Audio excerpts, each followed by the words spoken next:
The photograph of the cowboy in the corral and the photographs of a Native American woman's new baby may well have been for newspaper stories. Until the 1940s, the main source of income for professional photographers was making portraits. During the 1930s, such national magazines as Life, Look, and Time appeared and began printing high-quality reproductions of photographs on slick or coated paper. In order to compete, local newspapers also began publishing more photographs. Some photographers were able to specialize in photojournalism, as it came to be called, or in the now lucrative fields of product and advertising photography. Curtis, however, was born too early to be anything but a photographic jack of all trades. Like all commercial photographers of his time, and most fine art photographers, Curtis ran a portrait studio. He also made group and individual portraits on location. The Nevada Historical Society's collections include Curtis photographs of social and service organizations, school classes, clubs and sports teams, families at home, as well as of individuals.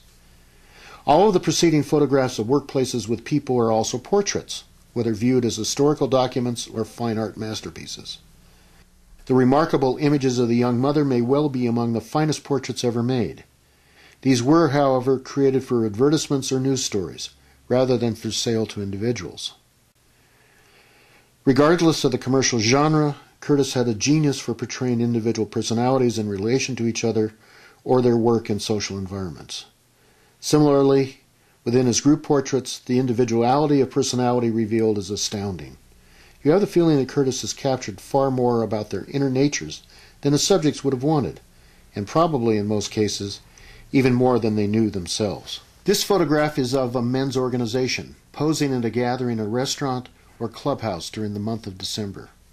They are wearing name badges, and Senator Tasker Audie is seated at a table toward the back on the left side. The photograph is of a young boys possibly from the YMCA basketball team or gymnastics squad. In an unusual move for Curtis, the group is posed in a straight line, parallel to the camera or viewer, rather than on a diagonal.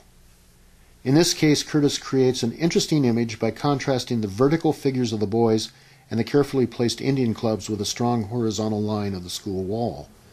The round ball provides a point of viewer focus and a visual contrast to the linear elements. Such concern for perfect fine art composition in group portraits is by no means normal. Most are satisfied with a usable likeness made as quickly as possible.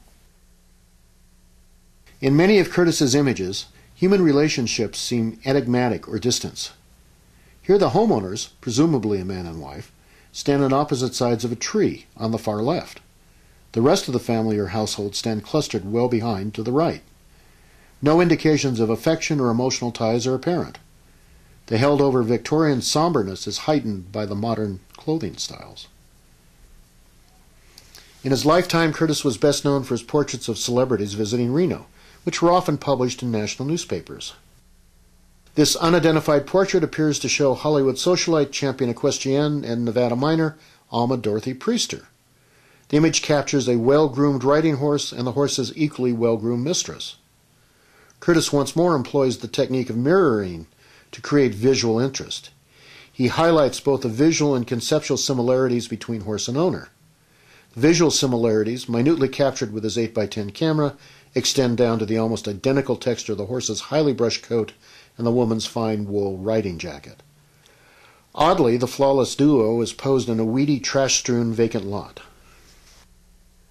Our last photo is one of Curtis's most striking portraits.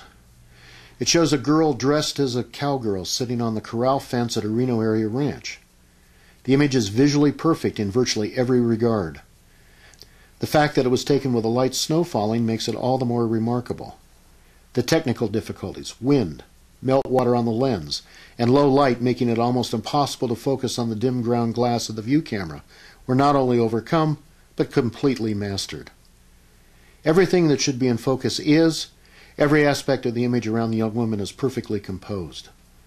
The plane of maximum sharpness perfectly intersects her eyes, freezing for all time her strikingly intense gaze. Her eyes are like the eyes of Dorothea Lange's migrant mother, except that they reveal not worry and desperation, but strength of personality in youthful vigor. This, then, is how Roy Curtis saw the Reno of his times, through a glass clearly, but clouded by mystery. There was a time when South Dakota was the proper place, but when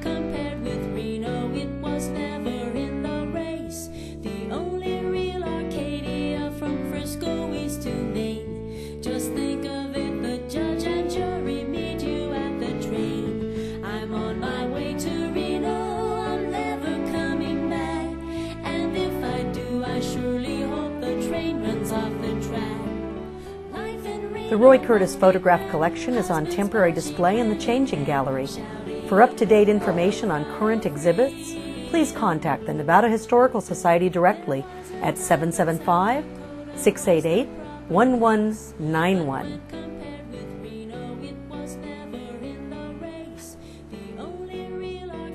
Besides hosting changing exhibits, Nevada's oldest museum houses a wealth of material on the history of Nevada and the Great Basin, including permanent displays, newspapers, print files, maps, government documents, manuscripts, books, and photographs.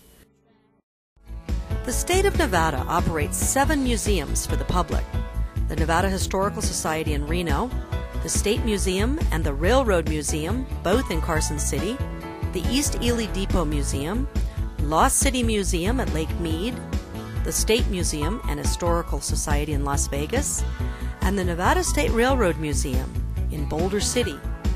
The museums are part of the Nevada Department of Cultural Affairs, along with the State Library and Archives, State Historic Preservation Office, and Nevada Arts Council. For more information, please visit nevadaculture.org or contact the Nevada Department of Cultural Affairs at 775-687-8323.